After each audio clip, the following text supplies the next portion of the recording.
যে কোনো বয়সেই সাবধান, জেনে নিন ডিহাইড্রেশনের লক্ষণ। এগিয়ে না পিছিয়ে আমরা আছি বর্তমানে, আপনার মনে আপনার ফোনে। দেখতে থাকুন বর্তমান সময় বাংলা। চৈত্রের তীব্র তাপপ্রবাহ অসহনীয় মাথার উপর। সূর্য যেন গন গন করে জ্বলতে শুরু করে সকাল থেকে। কোনো কোনো দিন গরম এতটাই বেশি থাকে যে রোদে পা দেওয়া যেন দুষ্কর। রাস্তায় বেরোলে ঘেমে নিয়ে একসা হয়ে যেতে হচ্ছে। আগামী দিনে আরও গরম বাড়বে, সেই সঙ্গে বাড়বে রোদের তেজও। কিন্তু কাজে বেরোতেই হচ্ছে। বাড়িতে বসে থাকলে তো আর সংসার জীবন চলবে না, তাই শরীরকে ফিট রাখতে হবে। গ্রীষ্মকালে কোনোভাবেই দেহে জলের ঘাটতি হতে দেওয়া যাবে না। গরমকালের খুব সাধারণ একটি সমস্যা হলো ডিহাইড্রেশন। এই সমস্যা থেকে বাঁচতে হলে এখন থেকেই সতর্ক থাকা দরকার, এমনটাই জানাচ্ছেন বিশেষজ্ঞরা। কিন্তু দিনে 3 লিটার জল খাওয়ার পরও শরীরে তরলের ঘাটতি তৈরি হচ্ছে কিনা তা বুঝবেন কিভাবে? সেটা বোঝা সম্ভব ডিহাইড্রেশনের লক্ষণগুলো জানা থাকলে। তাই জেনে নিন ডিহাইড্রেশনের লক্ষণ। বিশেষজ্ঞদের মতে সাধারণত খুব জল তেষ্টা পাওয়া, মুখ ও ঠোঁটের চারপাশ শুকিয়ে যাওয়া, চামড়ায় টান ধরা, ত্বক শুকিয়ে যাওয়া, মাথা ব্যথা, পেশিতে ক্র্যাম্প, লো প্রেশার, মাথা ঘোরা, শুকনো কাশি, খিদে কমে যাওয়া, ঠান্ডা লাগা ইত্যাদি উপসর্গ দেখা দিলে সতর্ক হওয়া জরুরি। অতিরিক্ত গরমে স্কুল ছুটি থাকে ঠিকই, কিন্তু আবার শুরু হয় স্কুল।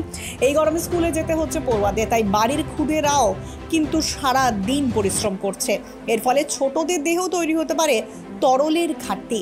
মুখ ও জিভ শুকিয়ে যাওয়া, 8 ঘন্টার বেশি সময় যদি প্রস্রাব না করে, শ্বাস প্রশ্বাস বেড়ে যাওয়া, ক্লান্তি, কান্নার সময় চোখ দিয়ে জল না বেরোনো, গরমের মধ্যেও হাত পা ঠান্ডা হয়ে যায়, ত্বক শুকিয়ে যাওয়ার মতো লক্ষণগুলো দেখলে সাবধান, এড়িয়ে যাবেন না। যেভাবে সম্ভব ডিহাইড্রেশনের ঝুঁকি এড়ানো। দিনে 3 থেকে 4 লিটার জল পান করুন। তেষ্টা না পেলেও জল খেতে হবে।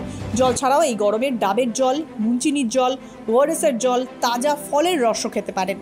রোদে বেরোলে অবশ্যই সঙ্গে জলের বোতল রাখুন। রাস্তা থেকে ঠান্ডা পানীয় না কিনে ডাবের জল খান, উপকার পাবেন। গ্রীষ্মকালীন ফল যেমন তরমুজ, শসা, আনারস ইত্যাদি প্রতিদিনের ডায়েটে রাখুন।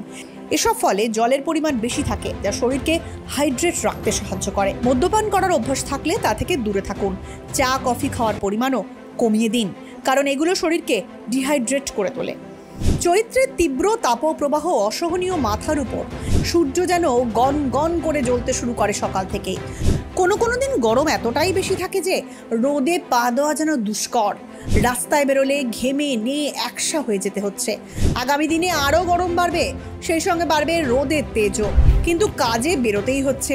বাড়িতে বসে থাকলে তো আর সংসার জীবন চলবে না, তাই শরীরকে ফিট রাখতে হবে। গ্রীষ্মকালে কোনোভাবেই দেহে জলের ঘাটতি হতে দেওয়া যাবে না। গরমকালের খুব সাধারণ একটি সমস্যা হলো ডিহাইড্রেশন। এই সমস্যা থেকে বাঁচতে হলে এখন থেকেই সতর্ক থাকা দরকার।